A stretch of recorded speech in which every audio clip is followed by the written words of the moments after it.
Hello, ladies and gentlemen, and welcome back to the Common Sense Crypto channel. As with you always, this is Rich doing another video today on XRP. But before I get started, please click the like and subscribe button as it helps this channel grow very quickly. So I hope you're all having a wonderful weekend wherever you are in this great world.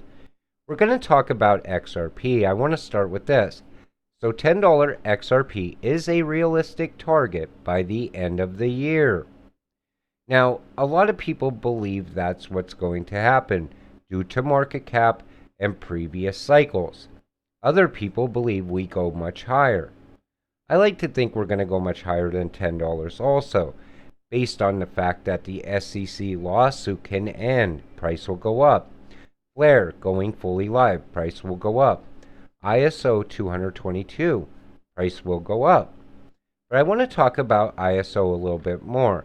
So 2022, lawsuit hit on December 22nd. First hearing was on February 22nd. ISO 222, aka Big Bang Migration, is on November 22nd, 2022.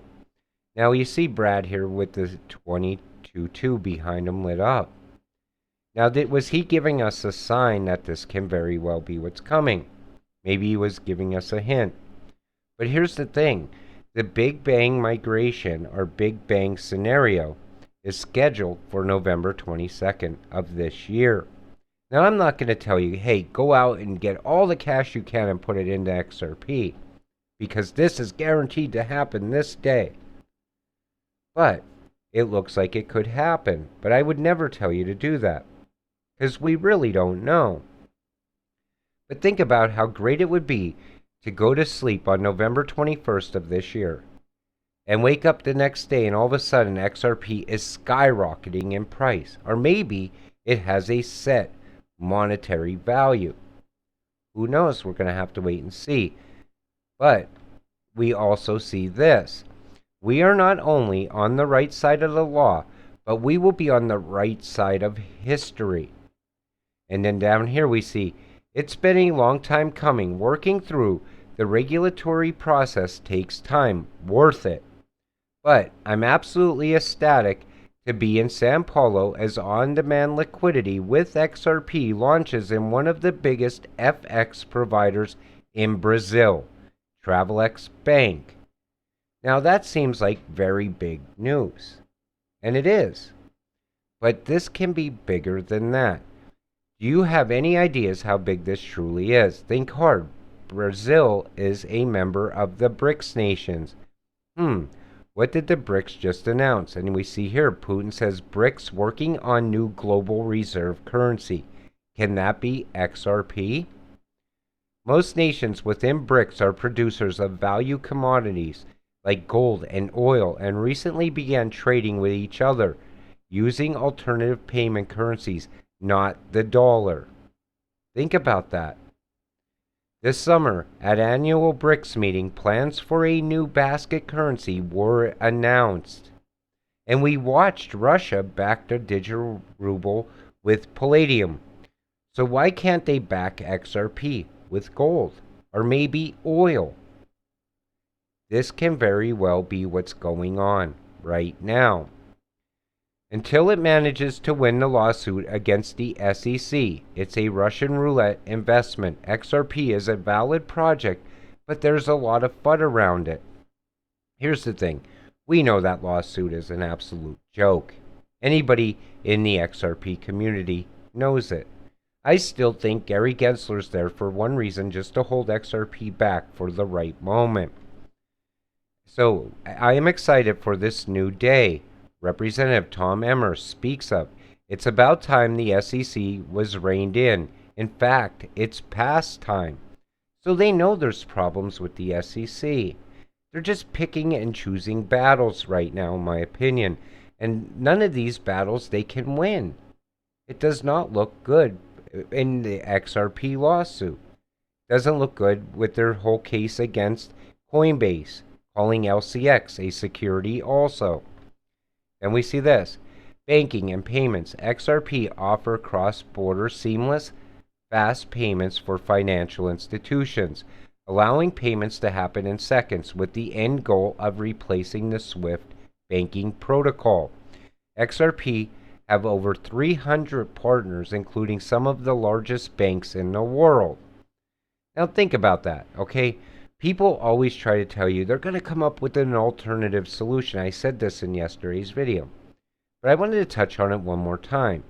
So they went around and made all these partnerships and got everything ready, and we see what's happening now in Brazil also. And all of a sudden, we're going to use something other than XRP. It's preposterous. January 30th, 2019, Bill Hinman. The speech got a lot of attention because it was the first time we had expressed to the world that we didn't view Ethereum as a security. And then yesterday, we see this. Vitalik Buterin and Ripple CTO engage in a Twitter spat over XRP. This is one of the biggest things that hit Twitter in the past couple days. It's been talked about so much. The thing is, this guy knows his tech is inferior. Think about it. Even with upgrades, you're still going to have the same gas fees that people are so tired of. It cannot perform anything like any of these new cryptos that are coming out. Its tech is just outdated. But this battle went on pretty rigorously throughout the last couple days. People in the XRP community also hold Ethereum. A lot of them do. So why would you speak out in one of the communities that you know the people are passionate about what they hold? They see the value in what they hold. They know most people, you bought Ethereum to make profit. They still don't like anything about Ethereum other than the price movement. The storm is coming and the end of the petrodollar. The new financial will be backed by gold and powered by XRP. A lot of people still are in denial of what's going to happen with XRP. I always like to point out what, based on facts, things we see happening all over the world. This is all pointing in one direction, that XRP at some point can very well be backed by gold and used globally. The proof is all there. Ripple was proposed back to the Fed when the Fed asked about CBDCs in 2014 to 2015. That's how far back this goes. Global interoperability. Holy crap, maybe that's why no one talks about it now. This definitely goes in all the world's a stage file. And that's the thing. That's how long CBDCs were being talked about.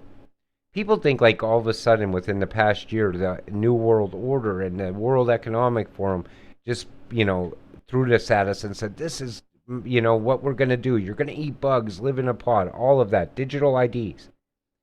This was happening long before then. The system was getting built long ago, behind the scenes, when we were preoccupied with something else. Maybe Bitcoin was there to preoccupy us early on. People wanted to get in Bitcoin, make a pile of money, wait for the next cycle, make more money. Whatever preoccupied us then, this was still getting built behind the scenes. Hold and sweet, onward. And we see here how this would all work.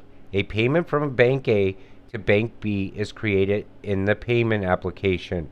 Payment is routed to the Volante VolPay Ripple plugin.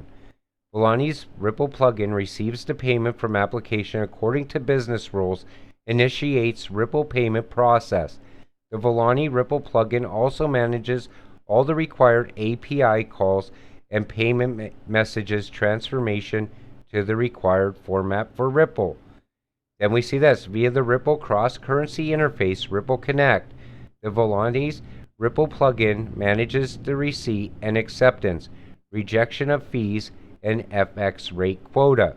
Once rates and fees are approved, the Volante Ripple plugin initiates the Ripple payment process. Ripple confirms payment to the beneficiary bank.